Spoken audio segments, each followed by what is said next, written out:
It was a cold, gray morning, the kind of morning where even the air feels heavy, where silence presses down on you like a weight. Belinda Johnson stood at the gates of the Whitaker mansion, her small suitcase at her side. The grand iron gates loomed over her, the mansion beyond rising tall and proud like a fortress of stone. It wasn't just a house. It was a monument to wealth and to grief. For a long moment, she couldn't move. She tightened her coat around herself, not against the chill of the air, but against the heaviness in her chest.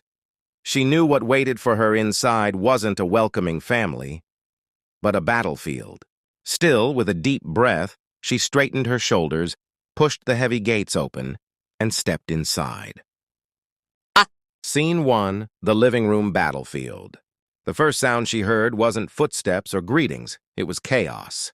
The grand living room was unrecognizable. White walls smeared with paint, pillows torn apart, feathers floating through the air like snowflakes.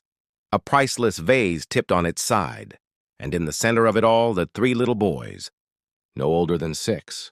Their small faces streaked with dirt and tears, their eyes burning with something far more powerful than mischief, pain.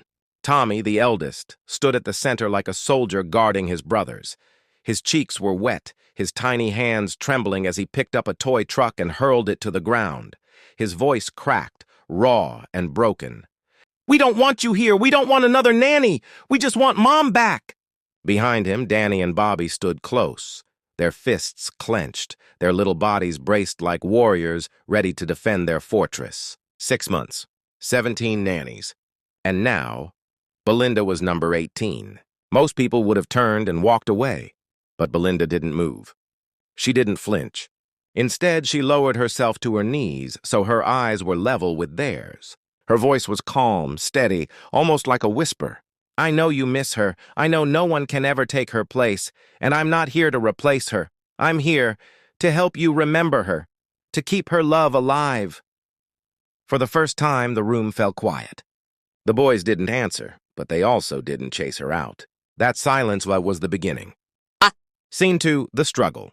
The days that followed tested every ounce of Belinda's patience. Every morning brought new battles, shoes hidden, pranks waiting around corners, shouts of "go away" echoing through the long, empty halls.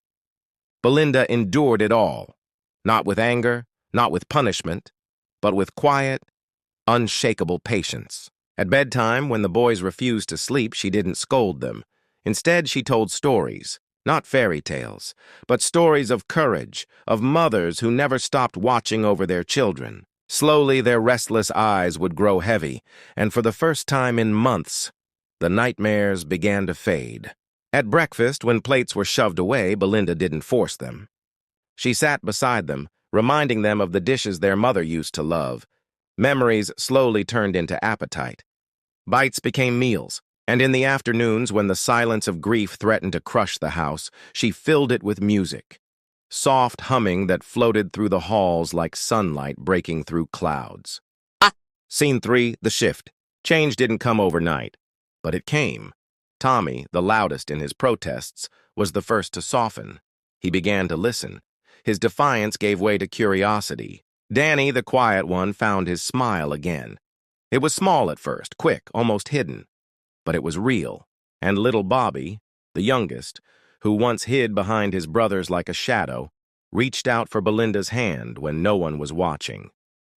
The Whitaker mansion, once a cold fortress of grief, began to feel different, not just quieter, but warmer, like a home. Scene 4, the victory. The real victory wasn't in silence or obedience, it was in laughter.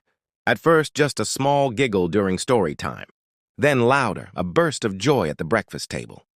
Soon, laughter filled the rooms, echoing through the mansion's halls until the house itself seemed to breathe again. Because in Belinda, they didn't just find a nanny. They found someone who stayed, someone who saw their pain and didn't run from it, someone who understood that love doesn't erase grief. It carries it. It shapes it. And slowly, gently, it turns it into hope. Closing scene. And that's how 3 broken little boys and 1 brave woman rebuilt not just a home, but a family.